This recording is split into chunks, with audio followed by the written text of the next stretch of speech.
You ask Tiger to solve. This deals with linear equations with one unknown.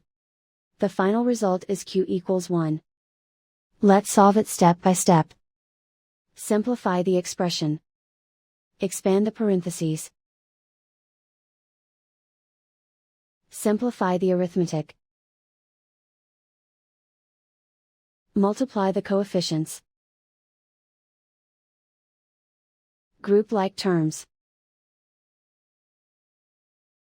Simplify the arithmetic. Group all q terms on the left side of the equation. Add 56q to both sides.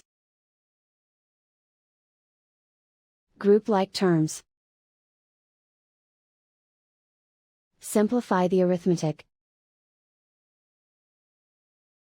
Group like terms. Simplify the arithmetic. Group all constants on the right side of the equation. Add 16 to both sides. Simplify the arithmetic.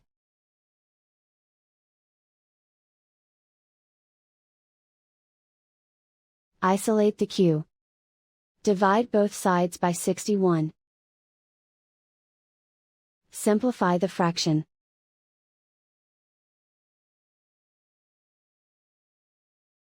And so the final result is q equals 1.